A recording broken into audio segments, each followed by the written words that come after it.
कान्हा और राधा नहीं लौटे हैं मैया। तुझे कान्हा ने कहा है ना ये व्यंग्य करने के लिए? अभी बताती हूँ मैं उसे। ऐसा कान मरोड़ूंगी अपनी मैया को सताना भूल जाएगा। कान्हा! मैया, सत्य में कान्हा और राधा नहीं लौटे हैं, बस मैं ही आया हूँ। कान्हा सत्य में नहीं लौटा।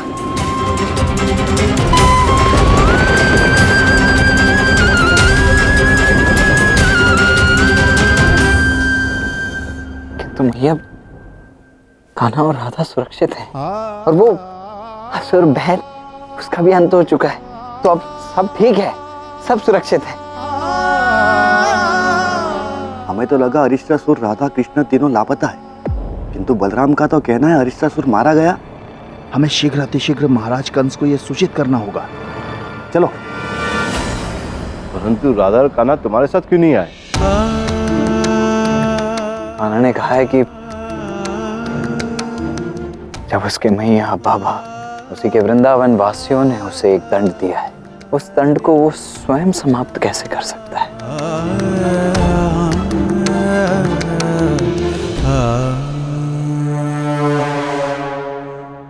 अब न जाने कब लौटेगा मेरा कान्हा मेरे पास।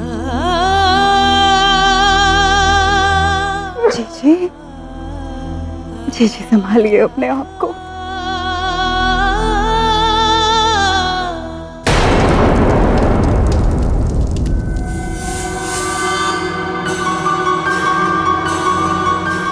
मैं बस ये चाहती हूँ कि श्री कृष्ण ठीक हो, ये उपहार नहीं। ये सब यहाँ से लेकर जाइए, मुझे नहीं चाहिए ये सब। एक क्षण रुको।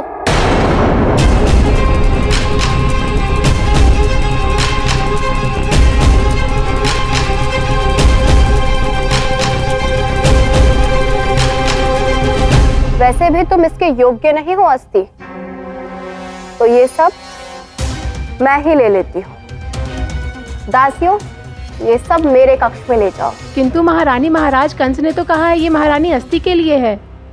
तुम मुझे बताओगी क्या करना है?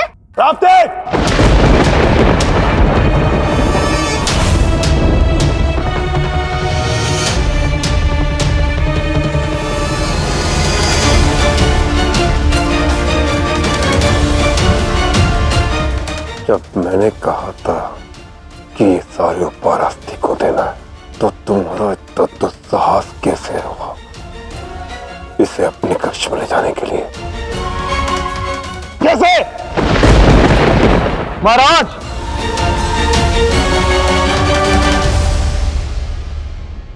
महाराज, एक बुरी सूचना है महाराज। कृष्ण और राधा सुरक्षित हैं और अरिष्टासुर मारा गया महाराज।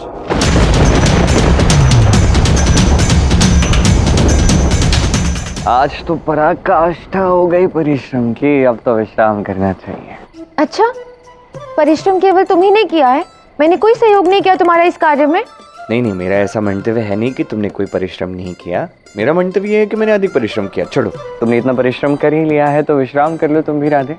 विश्राम सब कुछ बाद में, पहले मुझे ये बताओ कि तुमने मुझसे ये सब कार्य क्यों करवाया और कौन कौन लोग आने वाले हैं? क्या करूं मैं तुम्हारा राधे, क्या करूं मैं तुम्हारा, बताओ। हर क्षण तो यही कहती हो कि कृष्ण पता नहीं कब हम साथ में समय व्यतीत करेंगे, कब राधा कृष्ण एक साथ आएंगे। अब जब हम एकांत में हैं, जब समय मिला है, दूर दूर तक कोई नहीं है जो विघ्न बनकर आ सकता है, तो अब प्रेम की वर्षा के स्थान पे तुम्हें प्रश्नों की वर्षा करनी है। वाह! परंतु मैं तो केवल कुछ मत खाओ और तनिक देखो इस स्थान को। देखो कितने सुंदर पुष्प हैं, देखो कितना सुंदर वन है, कितना मनमोहक और सुंदर वातावरण है। इसका आनंद उठाओ ना। मैं यहाँ तुम्हारे लिए बांसुरी बजाऊंगा और तुम उसका आनंद उठाना। देखो जो कुछ भी हो, ये तो क्षण पुनः लौट कर नहीं आता। अब तुमसे तर्क वितर्क में कौन जीत सकता है भला? ठीक है, तुम जीते मैं हारी। अब अपनी बांसुरी निकालो और एक मधुर सी धुन छेड़ो। यहाँ नहीं, क्योंकि एक और सुंदर स्थान है जो वहां है। वहां जाकर इस सुंदर वन का आनंद उठाते हैं। तुम्हारे लिए ऐसी बांसुरी की धुन बजाऊंगा जो तुम्हारे मन को शांत चित्त कर देगी। ये कैसे हो सकता है? कैसे? हमारे रक्षकों ने केवल बलराम को वृंदावन लौटते देखा और उसने सबको ये सूचना दी है कि अरिष्टासुर का वध हो चुका है। देखा महाराज, इसीलिए मैं नहीं चाहती थी कि ये सब उपहार इस अस्थि को मिले। व्यर्थ था इसका तप और इसकी प्रार्थना। इस हवन से केवल इसने आपका समय व्यर्थ किया है और इससे आप उस कृष्ण के वध पर भी ध्यान नहीं दे पाए। बहुत बड़ी भूल हो गई मुझसे, परंतु इस बार मैं अपनी इस भूल को दोहराऊंगा नहीं। अस्थि, अब तुम्हारे इस महल में कोई आवश्यकता नहीं। अब नहीं मुझे तुम्हारे तपस्या की आवश्यकता है और न ही प्रार्थना की। तो उस कृष्ण को ढूंढने का मार्ग मैं स्वयं निकालूंगा। उसके अंत करने का मार्ग मैं स्वयं निकालूंगा।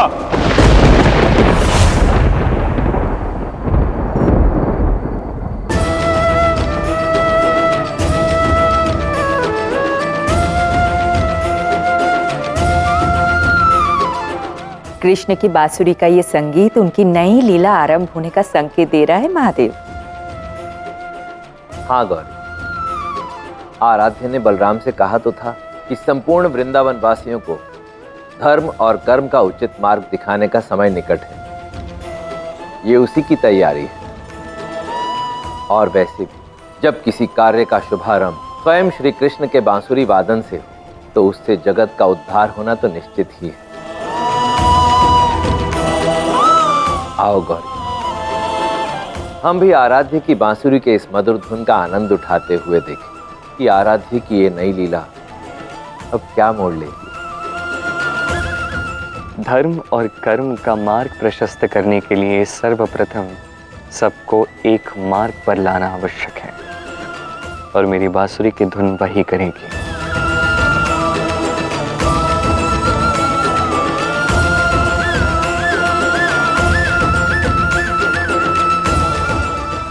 वो गाना इतनी प्यारी धुन है।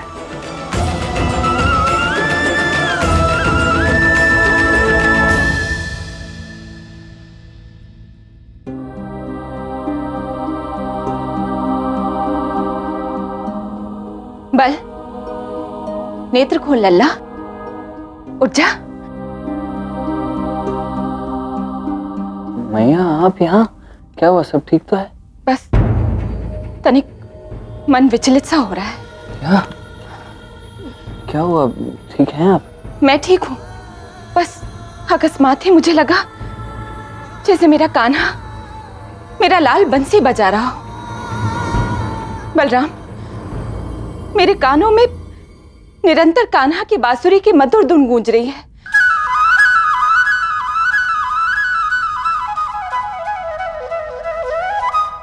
इतनी दूर से कान्हा की बांसुरी की धुन मुझे सुनाई दे सकती है, किंतु मैया को कैसे सुनाई दे रही है? नहीं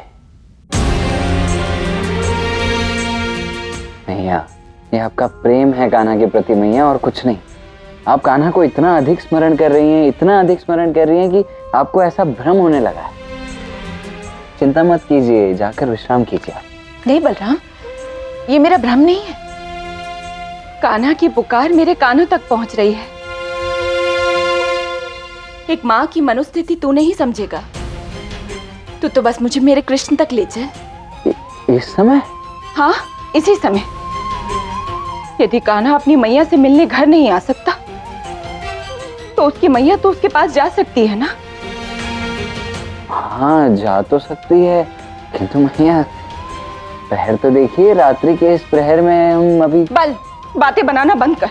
या तो तू मुझे कान्हा के पास ले चल, अन्यथा मैं स्वयं चली जाऊंगी। अरे नहीं नहीं मैया, एक मिनट। मेरे होते हुए आपको वो अकेले जाना पड़े, मेरे होने का क्या लाभ है? आइए, मैं ही ले चलता हूँ आपको। बस शीघ्र से मिलकर आ जाएंगे। हाँ, एक कान्हा और उसकी लीलाएं, न समय देखते हैं न स्थान। एक एक क्या? अभी तो केवल एक सुर बजा है, या कहूँ एक अकेला आगे बढ़ रहा है। किंतु जब सभी सुर एक साथ आएंगे तभी तो सरगम बनेगी राधे।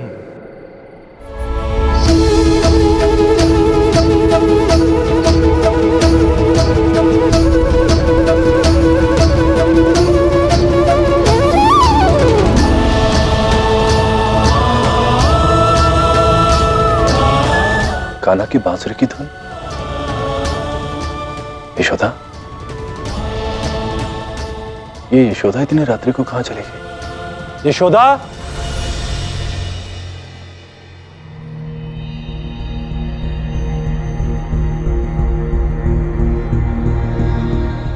मर गए मैया। अब बाबा आपको तो कुछ नहीं कहेंगे, किंतु मुझ पर बरस पड़ेंगे।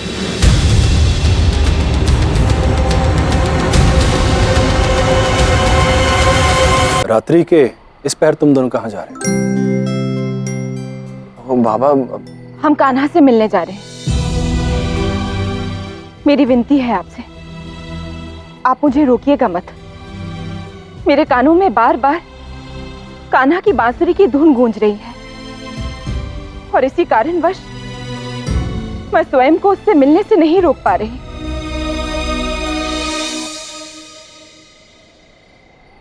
कान्हा से मिलने की इच्छा तो मेरी भी है। मैं सोच रहा हूं कि मैं भी तुम दोनों के साथ ही चलता हूं। हाँ हाँ अवश्य बाबा, चलिए ना, आइए। लो, दूसरा सुर भी जुड़ गया।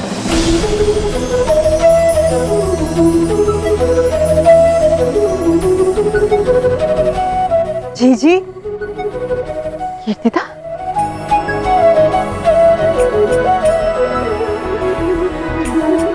आर्य, जीजी, कान्हा के बांसुरी की मीठी धुन हमें भी सुनाई दी। जीजी, हमें भी साथ ले चलिए ना। हाँ कीर्तिदा, चलो चलिए। अरे ये क्या कृष्ण, अभी तो कह रहे थे कि दूसरा सुर जुड़ा है और अब अचानक से चौथा सुर कहाँ से आ गया? तीसरा कहाँ गया? कभी कभी एक से अधिक सुर एक साथ जुड़ जाते हैं। ऐसा अभी हुआ है, आगे भी हो सकता है। तुम और तुम्हारे तर्क, मैं तो तुम्हारा ये सरगम सुनकर अत्यंत आनंद में हूँ। बस तुम ऐसे ही सुर छेड़ते जाओ, जोड़ते जाओ और मैं मंत्रमुग्ध होकर इन्हें सुनती रहूंगी।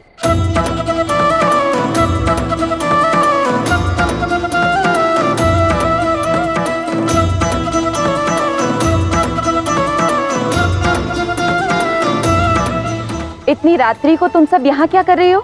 वो हम सबको कृष्ण की बांसुरी की धुन सुनाई दे रही है, तो यशोदा का कि हम सबसे रहा नहीं गया, इसलिए हम कृष्ण से मिलने जा रहे हैं।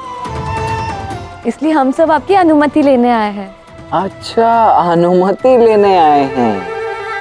लो फिर अनुमति लो।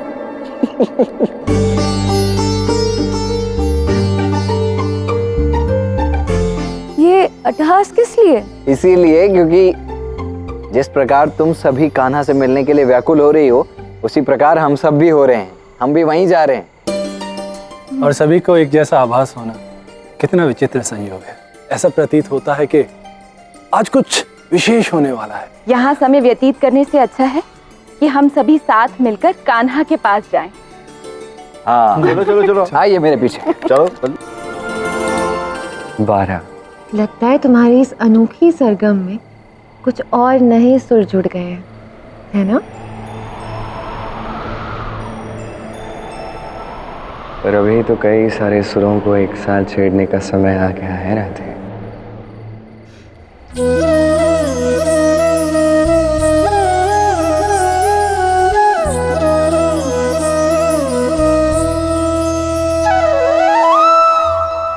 मित्र, ये संपूर्ण वृंदावन वासी कहाँ जा रहे हैं? चलिए इन्हीं से पूछ लेते हैं।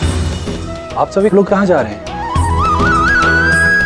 नंद जी, वृंदावन का हर वासी अपने कृष्ण को ढूंढने निकल पड़ा है और ऐसा प्रतीत हो रहा है कि उसकी बांसुरी की धुन बार बार हमें पुकार रही है। ये धुन तो हम सभी को भी पुकार रही है। अब तो पूरा वृंदावन अपने कृष्ण को मिलने के लिए चलेगा। अब एक से हुए अनेक।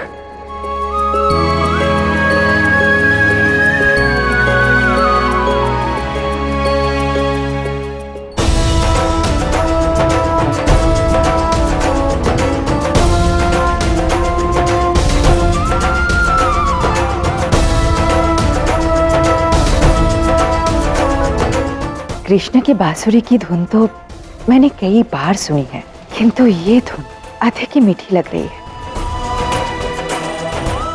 क्योंकि आज की इस धुन में केवल प्रेम का ही नहीं अपितु भक्ति का रस, वात्सल्य और करुणा का रस भी खुला हुआ है।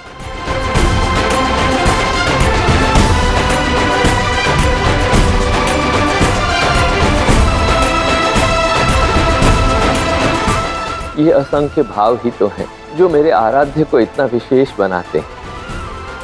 वो सबके मन में कोई ना कोई भाव जगाकर उन्हें अपना बना ही लेते हैं।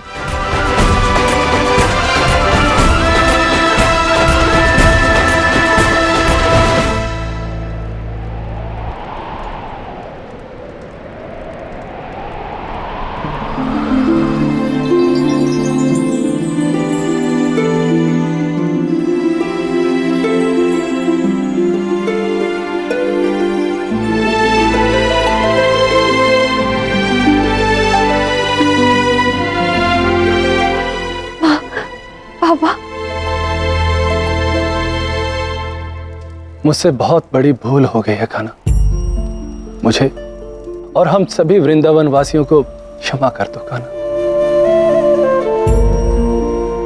मैंने ही तुम्हें दंड देकर यहाँ वनवास भेजा है कान्हा, और अब ये मेरा कर्तव्य है कि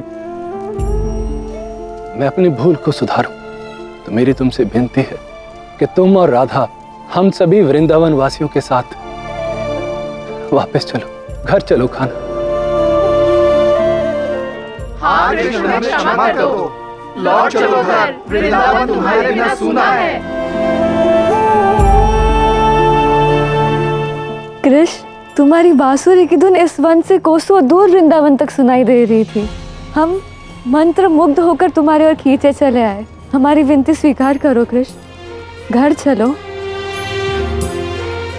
हाँ कृष्ण, लौट चलो, घर चल लल्ला। मैं अवश्य वृंदावन लौटूंगा,